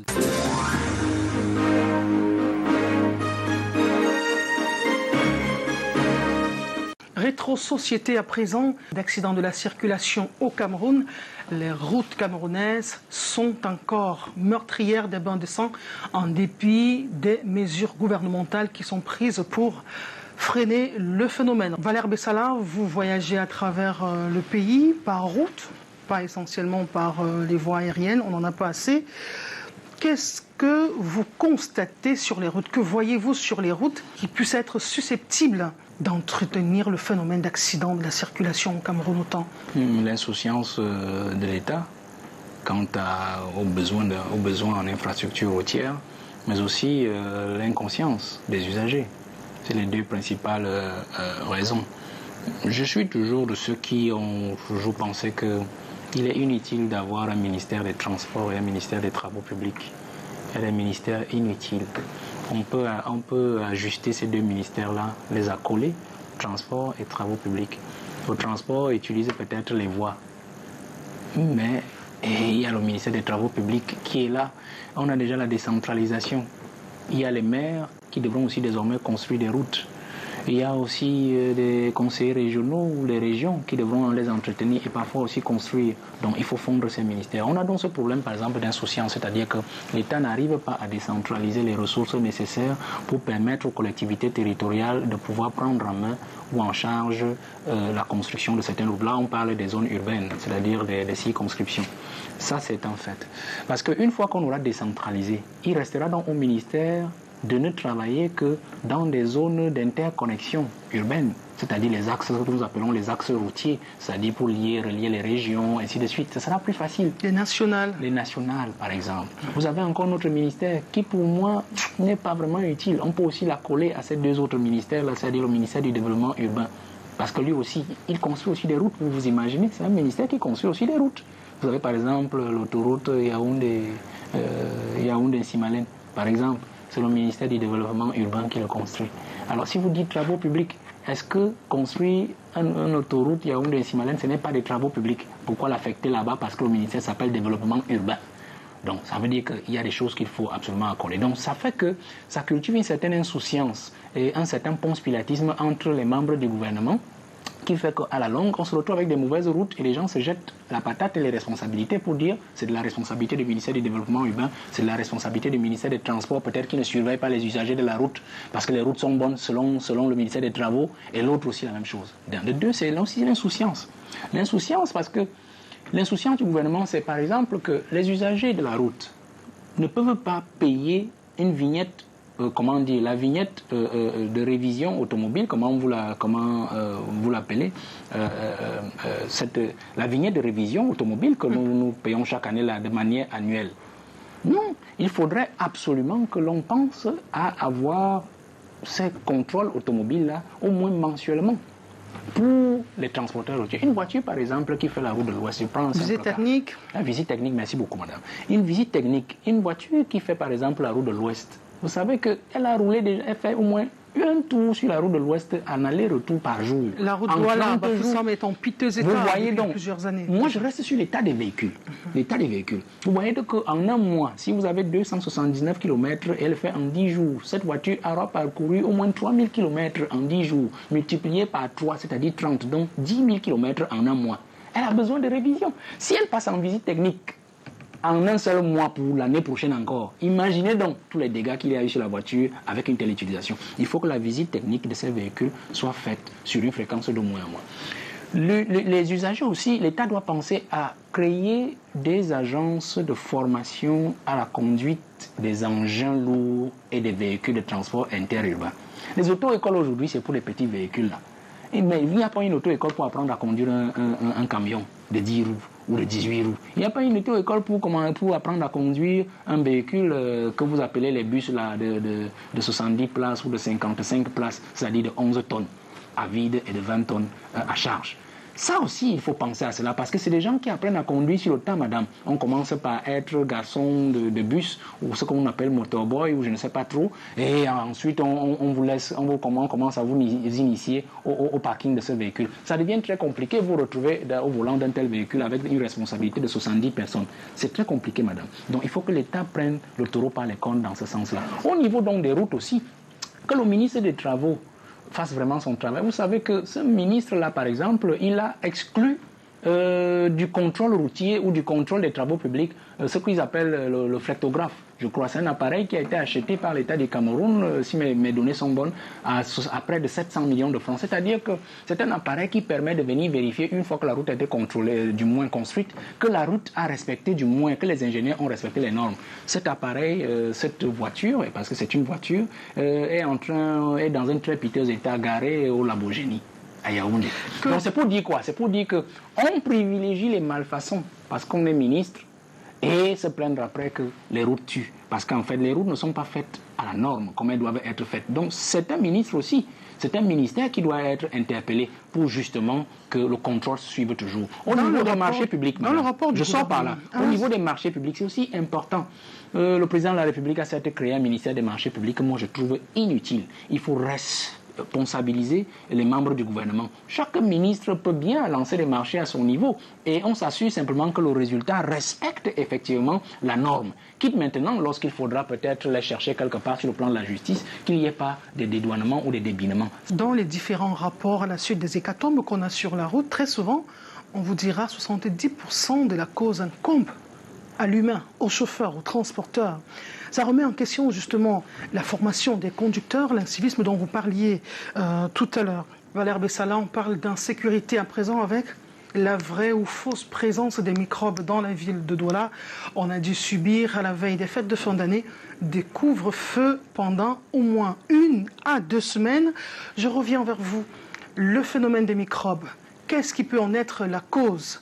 C'est vrai qu'on parle d'une instrumentalisation, une manipulation par des forces tapis dans l'ombre, mais c'est un phénomène qui a existé et quand on attribue un nom à une réalité, c'est que cette réalité existe bel et bien. De votre analyse, qu'est-ce qui explique ce phénomène de microbes dans la ville de Douala? Non, mais je crois que nous sommes intervenus énergiquement d'ailleurs sur vos antennes pour nous exprimer sur ces décisions qui avaient été prises et expliquer un peu le phénomène. Et nous avons été heureux que les autorités de la ville de Douala, la région du littoral, notamment le gouverneur lui-même et le préfet, que les aînés aient repris le taureau par les cornes en modifiant légèrement les décisions qu'ils avaient prises parce que nous les jugeons inadaptées. Le phénomène des microbes est un phénomène de banditisme, c'est le petit banditisme, mais qui peut devenir grand si l'on laisse prospérer. Les causes sont nombreuses, madame. C'est la jeunesse qui est délaissée. C'est aussi peut-être la vie chère, les conditions de vie difficiles des Camerounais. C'est l'enclavement des quartiers. C'est l'enclavement des quartiers, il n'y a pas de route dans les quartiers, il n'y a pas de lumière dans les quartiers, il n'y a pas d'eau dans les quartiers, parfois même il n'y a pas aussi d'école. Les parents n'ont même pas de moyens parfois pour envoyer les enfants à l'école. Conséquence, ces enfants sont laissés à eux-mêmes et ils sont obligés de se livrer à l'éducation populaire et à une éducation sociale ouverte, c'est-à-dire l'éducation de rue. Et c'est ce qui arrive à ces dérapages. Solution? Il y a donc une autre cause aussi fondamentale, c'est la circulation des stupéfiants et de la drogue.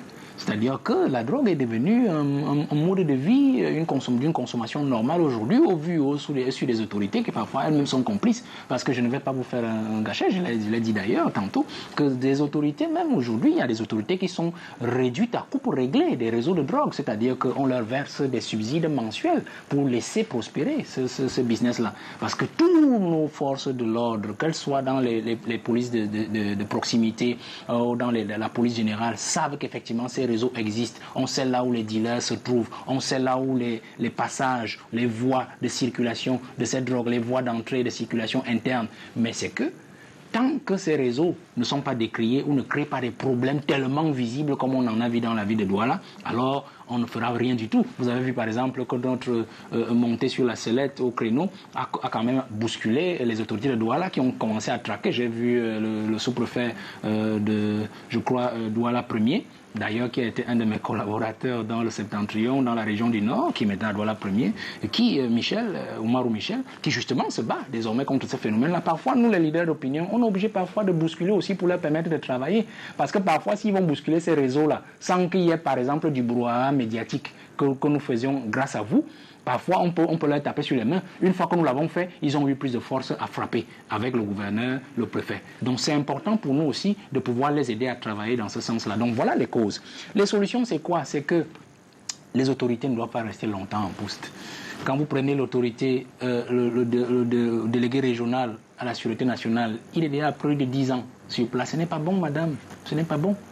Même quand vous prenez aussi le gouverneur, depuis 2015, il est à 7 ans. Ce n'est pas bon, madame.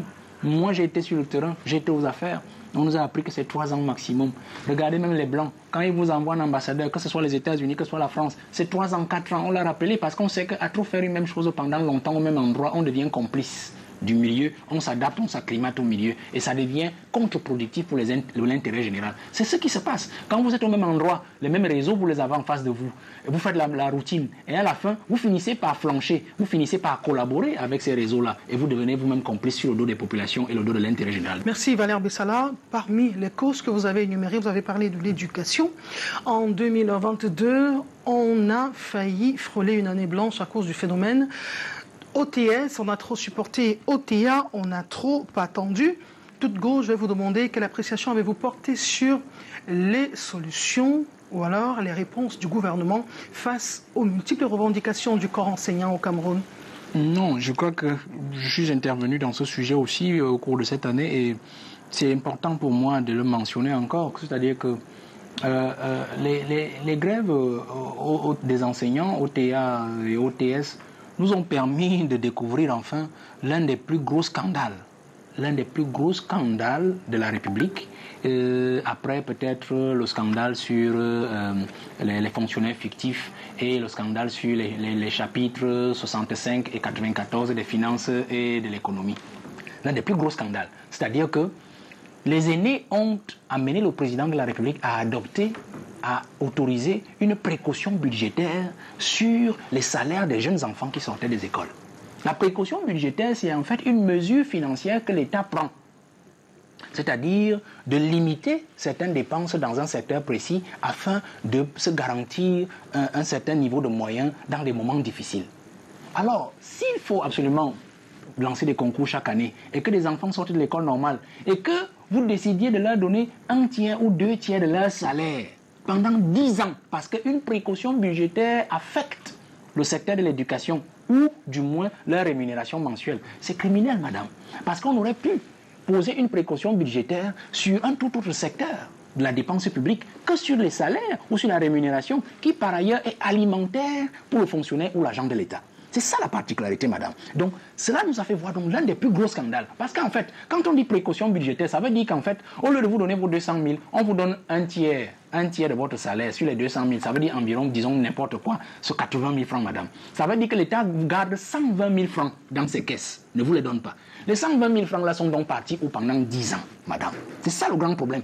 On n'a pas eu de guerre entre-temps. Dans le nord-ouest, sud-ouest, on ne peut pas nous dire que parce qu'on sait d'où l'argent du traitement dans le nord-ouest vient, ce n'est pas l'argent des enseignants qui leur a été retenu en 2/3 ou en 1/3 qui est parti dans le nord-ouest, sud-ouest. Est-ce que c'est parti dans Boko Haram? On sait aussi comment on a géré Boko Haram jusqu'à aujourd'hui. Où est parti cet argent? Ça veut dire que chaque année, les budgets ont été votés au ministère de l'enseignement secondaire comme au ministère de l'éducation de base, avec qui étaient des porteurs de rémunération de leur personnel. Le président ayant pris la précaution depuis 2012 de faire signer au Premier ministre un décret portant déconcentration de la gestion des personnels de l'État. C'est-à-dire que chaque ministère aujourd'hui a à la charge la gestion de la rémunération de ses personnels. Ça veut dire quoi? Ça veut dire que si un enseignant n'a pas son salaire à la fin du mois, ce n'est pas la faute du ministre des Finances. C'est la faute du ministre des enseignements secondaires ou du ministre de l'enseignement supérieur ou du ministre de l'éducation de base. Vous comprenez, madame? D'où vient-il donc que pendant 10 ans, plus de 10 ans, on a gelé une partie des salaires de ces agents de l'État. Et pourtant, chaque année, on a voté le budget qui, justement, prenait en compte la rémunération de ces personnes de l'État. Donc c'est un grand scandale auquel nous avons assisté et qui nous a laissé très désolés pour les enseignants. Milliards de francs CFA. Et qui nous a encore fait comprendre qu'en fait, les aînés sont des criminels. C'est-à-dire qu'on aurait pu poser une précaution budgétaire sur toute autre chose que sur l'éducation. Vous savez qu'un pays ou une population, c'est l'éducation en priorité, madame. L'éducation.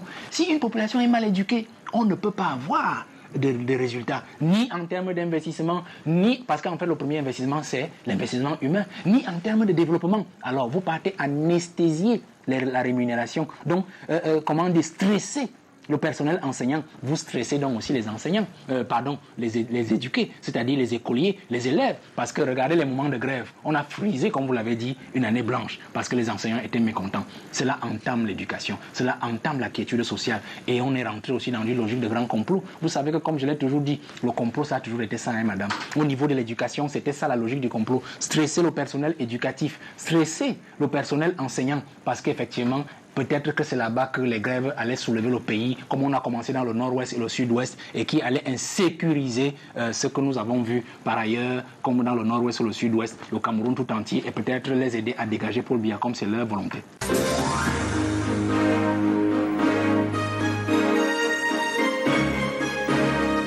dans le sport, ce qui m'a particulièrement marqué, c'est l'élection à la tête de la FECAFOOT de la légende de Samuel Eto'o-Fils, qui est venu pour changer les choses. Puisque le football camerounais mourait à petit feu et son élection vraiment a donné un regain de vie aux sportifs et aux anciens sportifs. La participation du Cameroun à la Coupe du Monde, une participation qui, ma foi pour moi, qui commence à être glorieuse. On sait qu'avec le temps, ça va venir. Je retiens précisément ce monsieur Samuel Eto'o-Fils qui nous a apporté la lumière dans le football camerounais. Le Qatar a été, ils ont bien fait. Et nous, le Cameroun, on est parti, on a bagarré à notre niveau.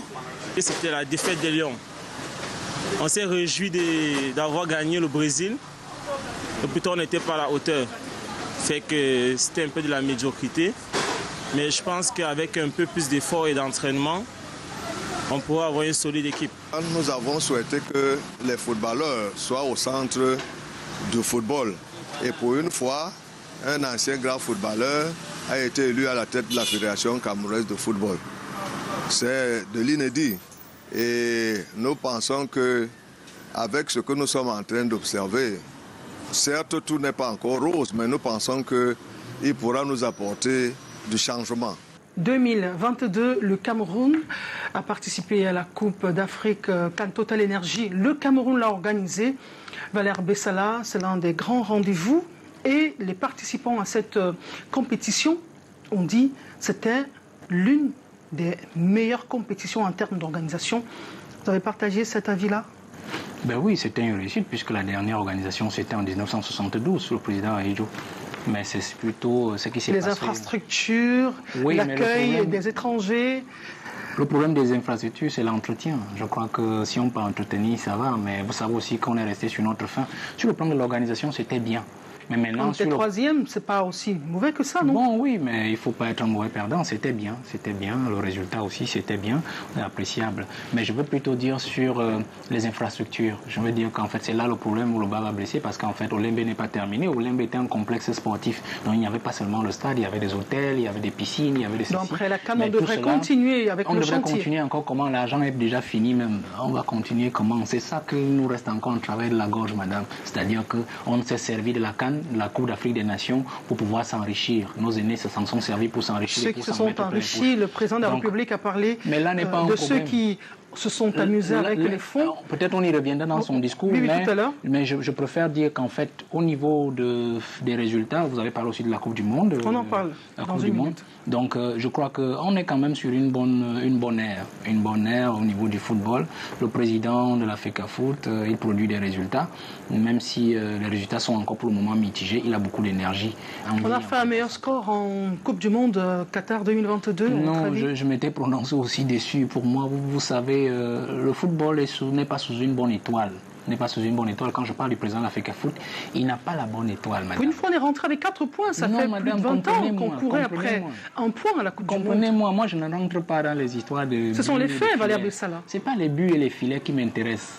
Vous savez, moi je suis un leader. Et partout là où je suis allé, on est entré par là dans votre émission.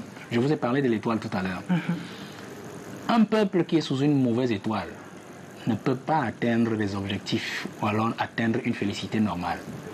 Vous avez un dirigeant qui a une très mauvaise étoile, il est fort possible que vous n'y allez nulle part. 20 ans auparavant, on n'a pas eu un point à la Coupe du Monde, Valère Bessala. On en a eu. On ne va pas forcément l'attribuer au président de la FECAFOOT, mais on parle des faits. Le Cameroun, à la Coupe du Monde, est rentré avec 4 points. J'ai dit, il fait bouger des choses, madame. On n'avait pas eu il y a longtemps. Il fait bouger des choses, madame. On voit les stades qui ont repris vie avec les compétitions nationales, la D1, la D2, et ainsi de suite. Ça fonctionne. On n'a pas vu ça il y a longtemps. Madame, j'ai dit, il fait bouger des choses, madame. Mais s'il travaille son étoile, on ira plus loin encore. Parce qu'il en a les capacités. Le président de la FECAFOOT en a les capacités. Vous avez donné l'impression qu'il n'a rien foutu. Oh, madame, il fait avancer des choses. Mais il a une mauvaise étoile. S'il travaille son étoile, s'il ouvre son étoile pour qu'elle ne serve pas qu'à lui seul, mais aussi au Cameroun et aux autres, eh bien, on va aller plus loin. Il a une certaine aura, madame. Il a un carnet d'adresses. D'ailleurs, notre CAN, nous la lui devons aussi, parce que sinon elle aurait été peut-être renvoyée en Côte d'Ivoire. Mais pour que nous ayons davantage de résultats, madame, comprenez-moi bien, il doit travailler son étoile. Nous allons sortir par l'adresse du chef de l'État à la Nation le 31 décembre dernier. Un extrait du discours, nous revenons avec vous pour en discuter pendant 2 minutes.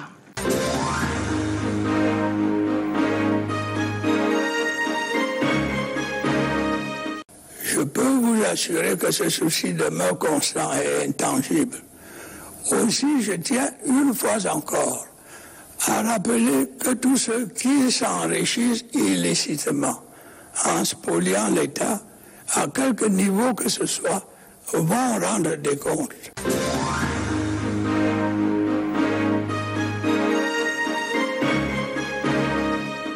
Lutte contre la corruption, le chef de l'État a annoncé qu'il va davantage acérer les griffes de l'épervier pour tordre le cours à ce phénomène. Ça suppose que depuis le lancement de cette opération en 2006, il y a encore des prévaricateurs de la fortune publique qui ne s'en dissuadent pas, malgré qu'il y ait des hauts commis de l'État qui croupissent en prison. Mais ce n'est pas à vous qu'on doit l'apprendre. Le scandale de la canne est encore vivant dans nos esprits, on venait d'en parler. Le scandale du Covid-19, les fonds du FMI qui ont été détournés, plus de 180 milliards, avec un rapport de la Chambre des comptes qui ont été détournés.